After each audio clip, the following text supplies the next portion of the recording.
오늘 우리에게 주시는 말씀은 마가복음 10장 32절부터 38절까지의 말씀입니다. 마가복음 10장 32절부터 38절까지의 말씀입니다. 제가 가지고 있는 신약성경 72쪽에 있습니다. 마가복음 10장 32절부터 38절까지의 말씀 제가 봉독해서 올리도록 하겠습니다. 예루살렘으로 올라가는 길에 예수께서 그들 앞에 서서 가시는데 그들이 놀라고 따르는 자들은 두려워하더라. 이에 다시 12제자를 데리시고 자기가 당할 일을 말씀하여 이르시되, 보라, 우리가 예루살렘에 올라가노니 인자가 대제사장들과 서기관들에게 넘겨주매 그들이 죽이기로 결의하고 이방인들에게 넘겨주겠고, 그들은 능욕하며 침뱉으며 채찍질하고 죽일 것이나 그는 3일 만에 살아나리라 하시니라. 세베대의 아들 야고보와 요한이 주께 나와 여짜오되, 선생님이여, 무엇이든지 우리가 구하는 바를 우리에게 하여 주시기를 원하옵나이다. 이르시되, 너희에게 무엇을 하여 주기를 원하느냐? 여짜오되, 주의 영광 중에서 우리를 하나는 주의 우편에 하나는 좌편에 앉게 하여 주옵소서. 예수께서 이르시되, 너희는 너희가 구하는 것을 알지 못하는도다. 내가 마시는 잔을 너희가 마실 수 있으며 내가 받는 세례를 너희가 받을 수 있느냐? 아멘. 아멘.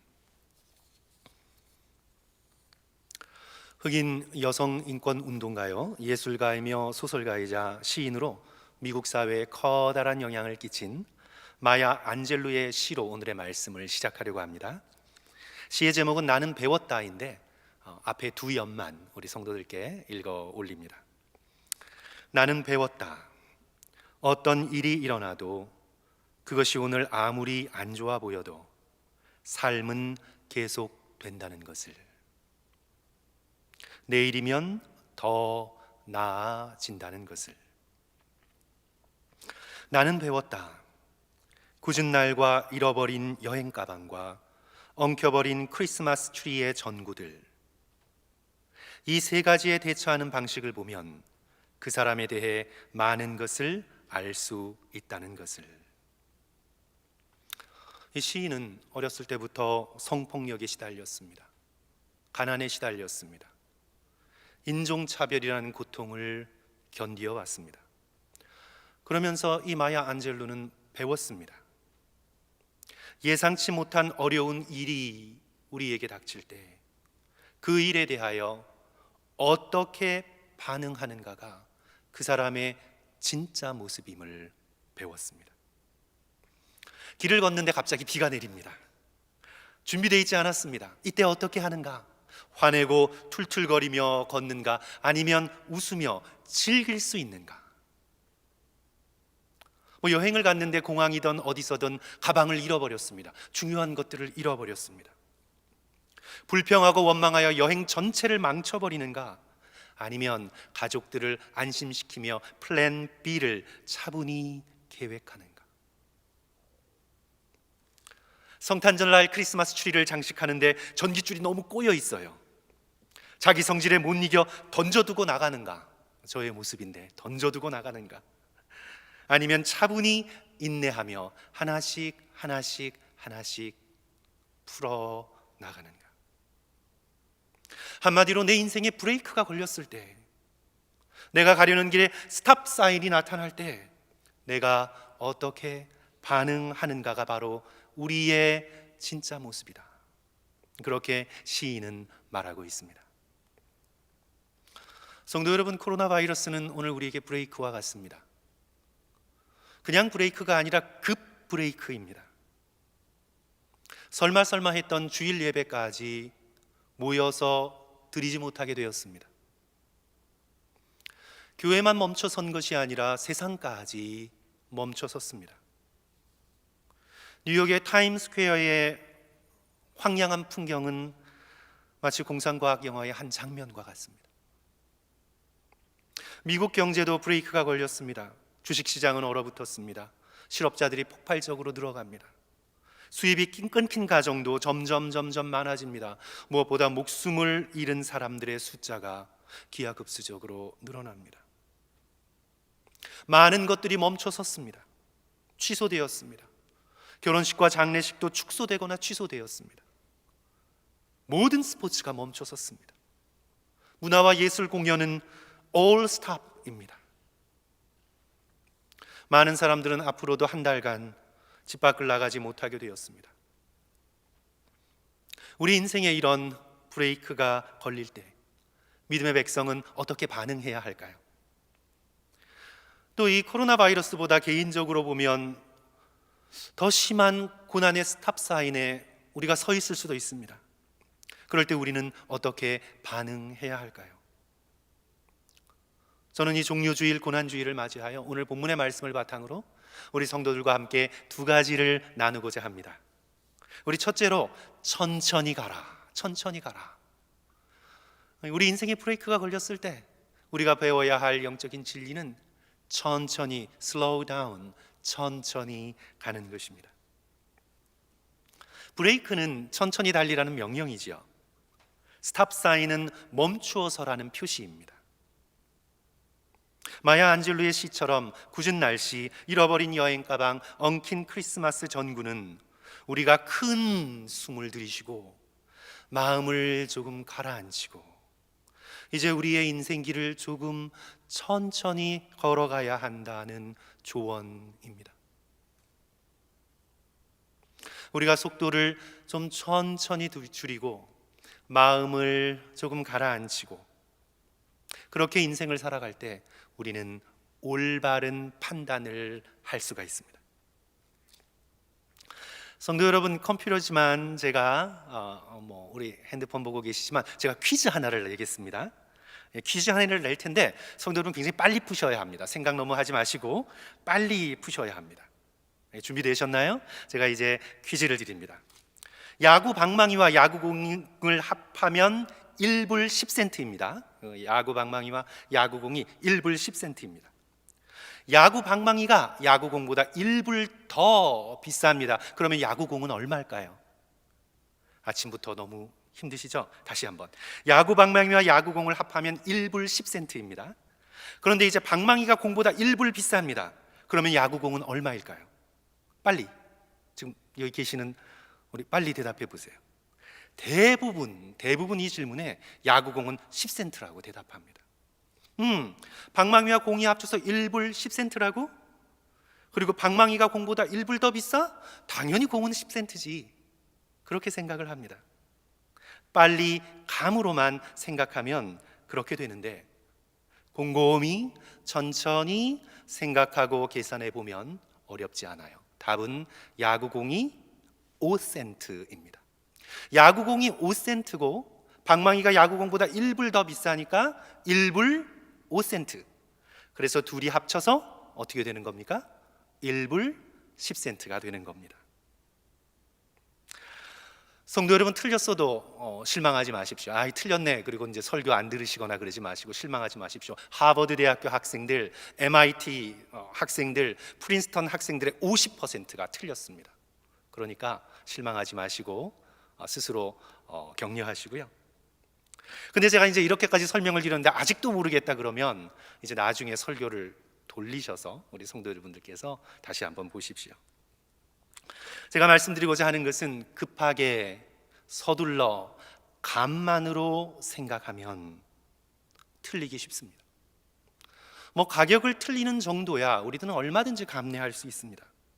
그런데 우리의 인생길을 살아가면서 중요한 선택의 기점에 섰을 때 우리가 서둘고 감을 의지하고 급한 마음으로 결정을 하면 우리 인생의 방향이 틀려집니다.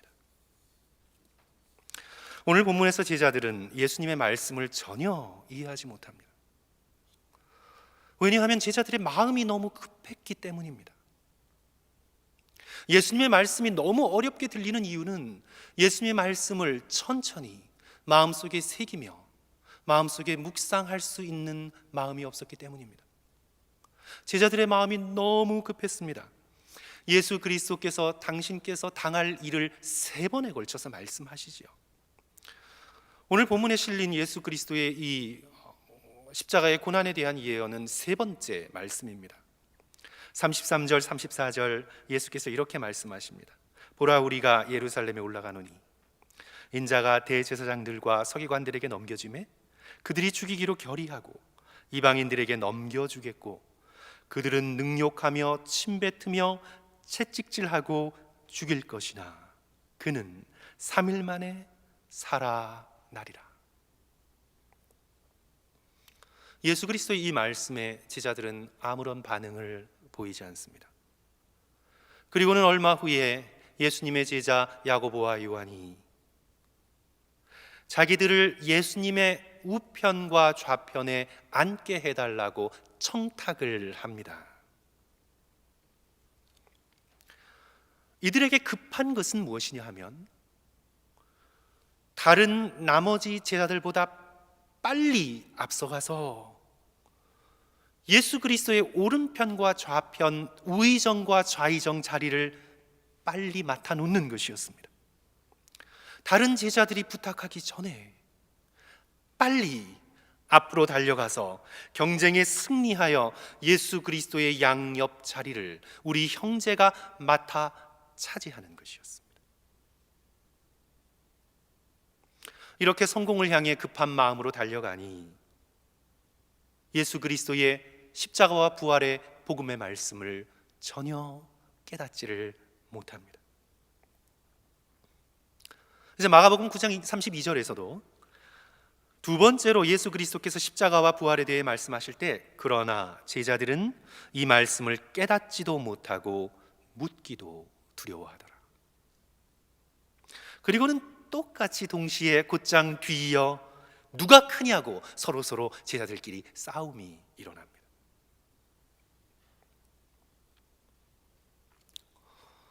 신앙생활의 가장 큰 적은 조급함입니다. 조급한 마음.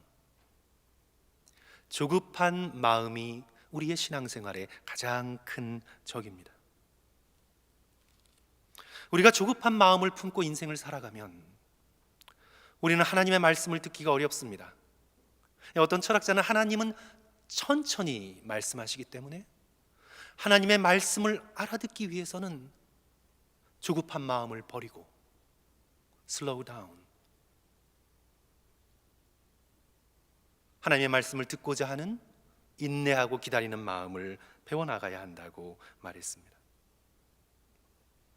아담과 하와의 죄도 성도 여러분 잘 생각해 보시면 조급함에서 나왔습니다. 선악을 알게 하는 나무의 열매는 먹지 말라. 이 말씀에 아담과 하와는 조급했습니다. 저 좋은 열매를 하나님 자기만 먹고 우리는 먹지 말라고? 하나님이 허락하실 때까지 기다릴 수가 없었습니다. 가인을 보십시오. 자기가 드린 제사가 거절당했습니다. 하나님께서 어떤 말씀을 하셨죠? 너는 죄를 다스릴지니라. 자신을 살피고 하나님 앞에서 자기 자신을 고칠 노력 대신에 그는 쉬운 길을 택합니다. 아벨을 경쟁자로 여기고 그를 죽여버립니다. 그러면 유일하게 남은 인간인 자기 자신의 제사를 하나님께서 받으실 것이다. 이스라엘 초대왕 사울의 조급함은 잘 알려져 있습니다. 자신이 올 때까지 제사를 드리지 말라고 기다리라고 명령하는 사무엘의 명령에 불순종합니다. 백성이 흩어지는 것이 두려워 조급한 마음을 품고 그냥 제사를 드려버립니다. 하나님에게서 버림을 받습니다. 코로나의 위기로 우리는 모두 속도 조절을 연습하고 있는 중입니다. 코로나가 지나가기를 기다려야 합니다. 경제는 그저 계속 성장하는 줄 알았는데 불가피하게 멈춰서야 할 때가 있음을 우리는 깨닫게 됩니다. 천천히 가야 함을 우리는 배우게 됩니다. 성도 여러분, 지금 이 순간 우리도 천천히 가는 것을 연습해야 할 때입니다. 요즘 집에서 거의 갇혀 있는 것처럼 이렇게 생활할 때 저와 여러분은 더욱 그러셔야 합니다. 제가 뉴스를 좀 들어보니까 다른 범죄는 굉장히 많이 줄었대요. 길거리의 범죄가 한 반 이상 줄었다고 합니다. 그런데 뭐가 엄청 늘어났냐 하면 가정폭력이 엄청나게 늘어났습니다. 그러니까 집에서 부부가 또 자녀가 어디 나가지 못하고 긴 시간 함께 있다 보니까 답답하고 조급해지고 짜증내고 마침내 폭발하게 되는 거죠. 바로 이때가 천천히 가는 법을 연습할 때입니다. 천천히 움직이시고, 성도 여러분, 조금 천천히 말씀하시고 또 천천히 생각하시는 일주일을 가져보시기를 부탁드리겠습니다. 우리 파울로 코엘류의 순례자라는 그런 소설이 있는데, 거기에 이제 주인공이 산티아고의 길을 가면서 하나님을 만나고 자신을 발견해 나갑니다. 이제 중간에 인도자에게, 이 멘토에게 숙제를 받는데, 이제 숙제가 어떤 것이냐 하면 속도를 조절하는 훈련입니다. 보통 걸음보다 2배 느리게 20분 동안 걷는 훈련을 매일매일 일주일 동안 해나가는 그런 숙제를 받습니다. 그러면서 이제 주위의 작고 세세한 사물들, 그리고 사람들, 풍경들에 집중하는 그런 훈련을 하는 겁니다. 오늘날처럼 산책 나가기조차 겁나는 이런 시대에 실천하기가 성도 여러분 쉽지는 않겠지만, 이번이 아니라면 언젠가 우리 성도 여러분 한번 연습해 보시기 바랍니다. 평소보다 2배 조금 천천히 20분 동안 걸으면서 하나님께 나 자신의 마음을 올려드리고 주위의 것들을 사랑하는 마음으로 살펴보고, 그렇게 한번 연습을 해보십시오. 그러면 이제 우리가 깨닫습니다. 내가 얼마나 서둘러 살면서 많은 걸 놓치며 살아왔는지. 헉헉거리는 빠른 호흡으로는 결코 하나님의 말씀을 들을 수도 없고 자신의 마음을 정직히 아랠 수도 없었음을 깨닫게 됩니다. 성도 여러분, 그림에는 반드시 여백이 있어야 합니다. 문장에는 반드시 쉼표가 있어야 합니다. 말에는 침묵이 있어야 합니다. 빨리 내달려야 한다는 조급한 마음을 버리고 우리 하나님과 함께 동행하면서 천천히 걸어가시는 연습을 해나가시는 저와 성도들 되시기를 주님의 이름으로 간절히 축원합니다. 두 번째로, 이제 천천히 걸어라. 그리고 이제 두 번째로, 성도 여러분, 고통을 수용하라. 고통을 받아들이고 감싸고 수용하는 연습을 우리의 일상 속에서 해나가야 합니다. 오늘 본문의 이 12제자들에게 이 고통이란 것은 자신들의 인생의 청사진 안에 들어오지 않았습니다. 그들은 위를 향한 성공만을 계획했습니다. 그러니까 방금 전 십자가의 고난에 대해서 말씀하신 예수 그리스도께 다가가서 이들이 부탁하는 내용이 뭡니까? 선생님이여, 무엇이든지 우리가 구하는 바를 우리에게 하여 주시기를 원하옵나이다. 성도 여러분, 우리가 혹시 하나님을 향하여, 예수님을 향하여 이런 태도가 아닙니까? 선생님이여, 무엇이든지 우리가 구하는 바를 하여 주시기를 원하나이다. 예수 그리스도께서 그들에게 되물으십니다. 오늘 말씀의 중심이죠. 36절, 이르시되 너희에게 무엇을 하여 주기를 원하느냐? 너희에게 무엇을 하여 주기를 원하느냐? 이에 37절, 여짜오되 주의 영광 중에 우리를 하나는 주의 우편에 하나는 좌편에 앉게 하여 주옵소서. 이들은 영광만 생각합니다. 아니, 예수님의 영광, 하나님의 영광이 아니라 자기들이 얻게 될 영광을 생각합니다. 그리고 이 영광은 경쟁하여 얻어야 한다고 생각합니다. 야고보와 요한이 누구보다도 재빠르게 예수께 나와 청탁합니다. 이 영광을 얻기 위해 치러야 하는 고통, 고난은 이들의 생각 속에는 없습니다.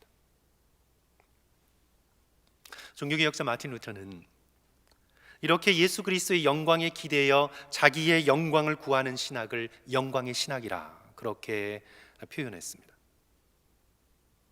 당시 부패한 로마 가톨릭의 신학을 빗댄 것이죠. 그런데 예수 그리스도께서 제자들과 오늘 우리 모두에게 보여주시는 진리는 십자가의 신학입니다. 십자가를 품는 신학, 고통을 품는 믿음입니다. 38절의 말씀 보시면 예수께서 이르시되 너희는 너희의 구하는 것을 알지 못하는도다. 내가 마시는 잔을 너희가 마실 수 있으며 내가 받는 세례를 너희가 받을 수 있느냐? 예수께서 마시는 잔은 고난의 잔이십니다. 십자가의 잔이십니다. 예수 그리스도께서도 이 십자가의 고통의 잔이 너무나 힘드셔서 피하고 싶으셨습니다. 겟세마네 동산의 기도지요. 아버지여, 아버지께는 모든 것이 가능하오니 이 잔을 내게서 옮기어 주시옵소서. 그러나 나의 원대로 마옵시고 아버지의 원대로 하옵소서. 예수 그리스도께서는 성부 하나님께서 주시는 고난의 잔을 끝까지 마시십니다. 한 방울도 남김없이 고난을 100% 수용하십니다. 기독교인은 아니지만 신영복 씨의 감옥으로부터의 사색을 읽으면서 저는 저자가 고통을 받아들이는 그리고 고통을 수용하는 태도에 충격을 받았습니다. 이분은 기독교인이 아닙니다. 당시 26살의 나이에 통역당 사건으로 구속이 되고 간첩으로 몰려서 사형이 선고됩니다. 그리고는 수감됩니다. 언제 자신의 젊은 생이 마감할지 하루를 내다볼 수 없는 삶을 감옥에서 이어갑니다. 그런데 그는 자신의 억울한 고통에 대해서 이렇게 말합니다. 이 시대에 누군가 당해야 할 고통이라면 내가 당해도 좋다. 성도 여러분, 놀라운 고백입니다. 이 시대에 누군가가 당해야 할 고통이라면 내가 당해도 좋다. 이 고난의 시대를 대표하여 내가 당한다고 생각하니 오히려 보람을 느낍니다. 몇몇 그리스도인들은 신앙생활을 하다가 조금만 고통이 있고 나의 인생에 브레이크가 걸리고 내가 추구하는 길에 큰 스탑 사인을 만나면 Why me? 하나님 왜 납니까? 왜 하나님 나에게 이렇게 대하십니까? 내가 뭘 잘못했습니까? 하나님께 항의하고 실망하여 절망하여 돌아서는 사람도 적지 않습니다. 그런데 이 저자는 기독교인이 아니면서도 시대의 고통을 자신의 목숨을 다하여 끌어안습니다. 기독교인으로 목회자로 저는 그 부분을 읽으면서 부끄러웠습니다. 우리는 대장 되신 사령관 되신 예수님께 그저 용병이란 말인가? mercenary, 용병이란 말인가? 우리는 내가 기대하는 대가가 있으면 그 대가만큼 싸우고 그 기대에 못 미치면 계산해서 돌이키는 우리는 대장 되신 예수님께 한낱 용병이란 말인가?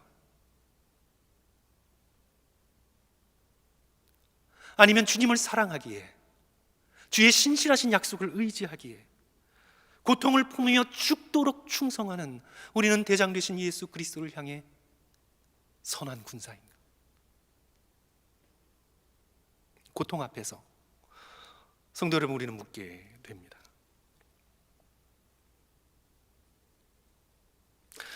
우리 그리스도인들은 메조키스트가 아니기 때문에 일부러 고통을 찾아서 여기저기 다닐 필요가 없습니다. 하지만 우리는 인생을 살아가면서 또 신앙생활을 해오면서 피할 수 없이 당하게 되는 고통의 순간들이 우리에게 있습니다. 질병의 고통이 있고 관계에서 오는 고통이 있고 물질에서 오는 고통이 있고 악한 세상이 우리에게 던져다 안겨다 주는 그런 고통이 피할 수 없는 고통들이 우리의 인생 도처에 널려 있습니다. 우리 모두는 예외 없이 각종 사고와 사건에 노출되어 이 시대를 살아갑니다. 기독교인이라고 다른 사람들보다 교통사고를 덜 당하는 것이 아닙니다. 기독교인이라고 코로나에 덜 걸리는 것이 아닙니다. 우리 모두는 이 고통스러운 세계를 통과해 가면서 여러 가지 사건과 사고의 위험 앞에 노출되어서 우리는 인생의 길을 걸어갑니다.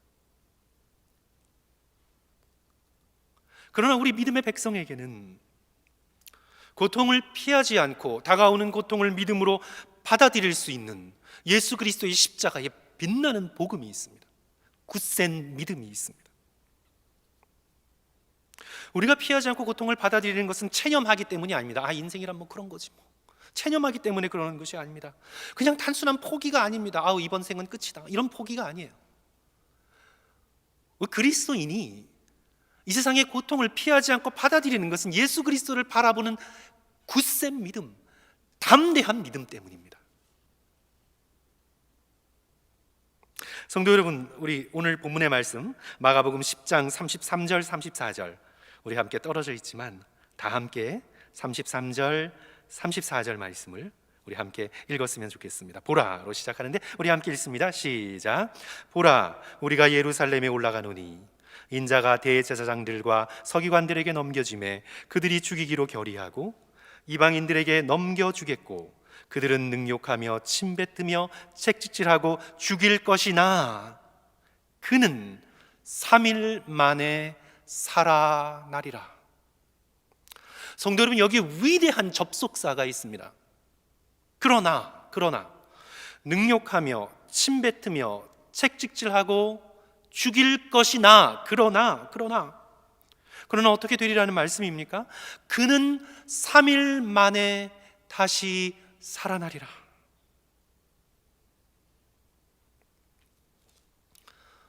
십자가의 참혹한 고통이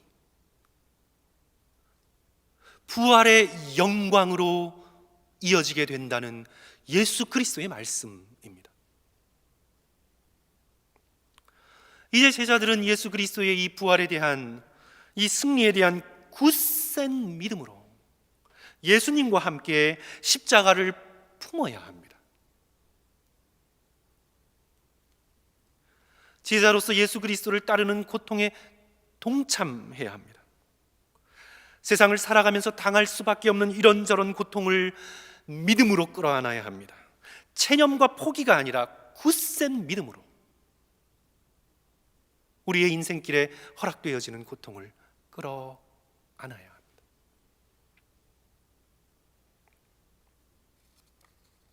에콰도르 선교사로 29의 나이에 아우카족에게 살해된 짐 엘리엇이라는 잘 알려진 선교사가 있죠.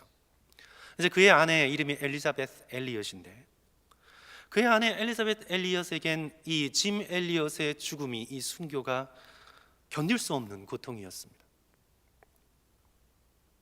결혼한 지 27개월밖에 되지 않았습니다. 5년 동안 서로 연애하면서 결혼을 기다리고 결혼을 위해 많이 기도해 왔습니다. 결혼해서 27개월 만에 남편이 아우카족의 창에 맞아 살해됩니다. 갓 태어난 어린 딸과 자기만 남겨졌습니다. 하지만 이 엘리자베스 엘리엇은 2년 후에 남편을 죽인 아우카족에게 다시 돌아와서 복음을 전합니다. 이제 거기서 성경 번역을 하기 위해서는 이 아우카족에게 문자가 없는데 글을 만들어줘야 되겠다, 그 필요성을 느끼고 기도하는 가운데 조력자가 절실하게 필요했을 때 스페인어와 콜로라도 부족어를 동시에 잘하는 마카다우라는 청년을 만나게 되었습니다.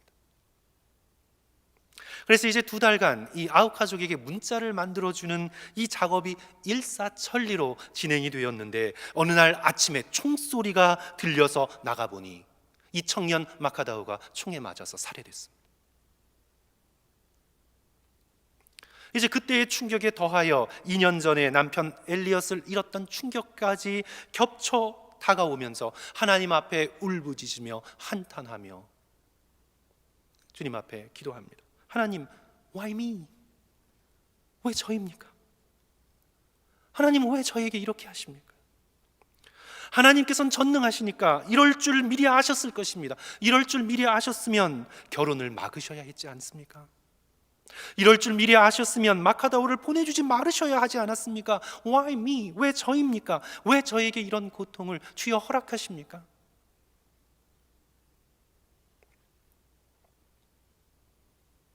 그때의 깨달음을 엘리자베스 엘리엇은 고통은 헛되지 않아요라는 작은 책에서 그녀가 이렇게 적고 있습니다. 내가 토로하는 왜라는 질문에 하나님은 나를 믿어라 라고 대답하셨다. 어떤 설명도 없었다. 그냥 하나님인 나를 믿으라는 것이었다. 당신의 믿음은 하나님이 내가 원하는 대로 내 기도에 응답해 주셔야 한다는 믿음이었다. 그런 믿음이 허물어지기 시작했다. 이제 하나님의 성품 위에 내 믿음을 다시 세워야만 했다. 내게는 두 가지 선택 사항만 있었다. 하나님을 하나님으로 믿든가 믿지 않던가, 내 삶이 영원하신 팔에 안겨 있다고 내가 믿던가 아니면 우연에 달려 있다고 믿던가, 하나님을 믿든가 아니면 부정하든가, 둘 중에 하나를 선택해야만 한다. 중간 지점은 없었다. 사랑하는 성도 여러분, 우리의 인생의 브레이크 가운데, 우리의 인생의 스탑사인 가운데, 또 때로는 우리가 감당하기 힘든, 설명되지 않는 고통의 현실 가운데, 우리 믿음의 백성은 체념과 포기도 아니고 하나님을 하나님으로 믿는 굳센 믿음을 가져야 합니다. 오늘 우리가 예수 그리스도께 진정으로 구해야 할 것은 굳센 믿음입니다. 예수여, 우리에게 이 굳센 믿음을 주시옵소서. 주께서 우리에게 행해 주시기를 원하는 우리의 간절한 소망은 이 고난을 품고 나갈 수 있는 하나님의 하나님 되심을 믿는 굳센 믿음입니다. 우리 인생길에 일어나는 어떤 고통도 헛되이 낭비되지 않고 반드시 하나님의 선한 뜻을 이루신다는 것을 믿는 굳센 믿음. 십자가의 고통으로 부활의 영광을 만드신 하나님이시라면 우리의 인생길에 일어나는 크고 작은 고통까지 모두 빚으셔서 하나님의 뜻에 맞는 선하고 합당한 것을 반드시 만들어 가시리라는 하나님의 하나님 되심을 믿는 굳센 믿음. 이것이 바로 우리가 예수 그리스도께 원하는 것입니다. 사랑하는 성도 여러분, 질병통제본부에서는 이번 일주일이 힘들 것이라고 얘기합니다. 이 코로나의 가장 어두운 이 위기 속에서, 성도 여러분, 이 어려움 속에서, 그리고 또 개인적인 크고 작은 고통 속에서 하나님을 하나님으로 믿고 우리 이제 시작되는 이 고난 주간에 우리에게 주님, 이 굳센 믿음을 내게 선물로 주시옵소서.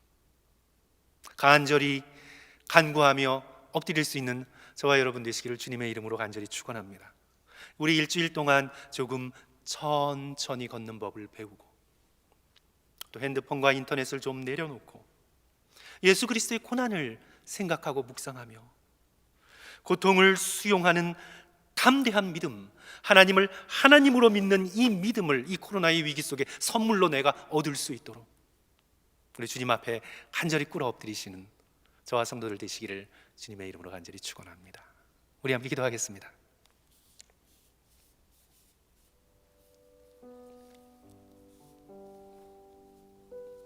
사랑의 주님, 오늘 이 시간 고난주간을 열어가는 성도들에게 오늘 주의 말씀을 붙들고 하나님의 하나님 되심을 바라보며 예배드리는 성도들에게 주여 이 빛나는 믿음을 선물로 주시옵소서. 주님을 의지하고 세상의 속도를 따라가는 것이 아니라 조금 천천히 걸으며 이 인생 속에서 내가 무엇을 이룰까 보다 하나님께서 나를 위해 십자가에서 어떤 일을 이루셨는가, 하나님께서 이토록 우리를 사랑하셔서 독생자를 보내시기까지 우리를 구원하신 하나님의 우리를 향한 사랑이 어떤 것인가, 십자가를 지시며 걸어가셨던 예수 그리스도의 그 보폭에 맞추어 주님과 함께 걸어가며 때로 주님의 십자가를 구레네 시몬처럼 내 등에 짊어지며 주님의 흘리는 피를 닦아가며 주님의 눈동자를 바라보며 오 주여, 일주일 주님 앞에 나와 기도하고 주님을 사랑하고 믿음을 간구할 수 있도록 우리 성도들에게 함께하여 주시옵소서. 사랑하는 성도 여러분, 집에 갇힌 것 같은 답답함이 있으십니까? 수도원입니다. 수도원과 같습니다. 우리는 우리의 방에 들어가 이제 일주일 동안 수도사처럼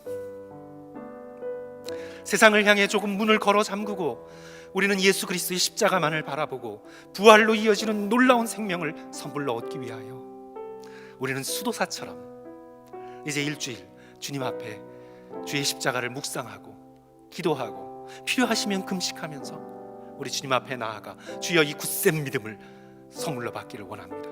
이 일을 제게 이루어 주시옵소서. 우리 주님 앞에 기도하시며 꿇어 엎드리시기를 주님의 이름으로 축원합니다. 우리 이 시간 한 1분 정도 우리 성도 여러분 말씀을 기억하시면서 우리 고난주간 종료주일을 믿음으로 열어가시기를 우리 주님 앞에 크게 외치며 우리 함께 기도하도록 하겠습니다. 우리 다 같이 기도하겠습니다. 사랑과 은혜가 많으신 주님, 아버지께서 오늘 이 종료주일, 이 고난주일의 귀한 말씀을 우리에게 허락하셔서 아버지 우리가 조금 천천히 걸어가야 됩니다. 아버지 우리가 예수 그리스도를 붙들어야 합니다. 아버지 우리가 주님의 십자가를 바라봐야 합니다. 아버지 주께서 우리에게 행해 주시기를 원하는 이 빛나고 놀라운 이름을 아버지여 주님 우리가 다시 한번 소망하며 주님 앞에 간구해야 함을 아버지여 깨달을 수 있도록 도와주심에 감사합니다. 아버지여 이 시간 말씀하여 주시고 아버지여 이 시간 함께하여 주시고 아버지 우리 성도들의 심령 가운데 아버지여 주님 이 놀라운 성령의 충만함을 채워주셔서 아버지여 이 제자 요한과 야고보의 이 마음을 버리고 아버지 우리가 좀 천천히 걸으면서 아버지 우리가 주변을 살피면서 예수 그리스도를 바라보면서 아버지 우리가 주님을 바라보고 주의 고난을 내 마음속에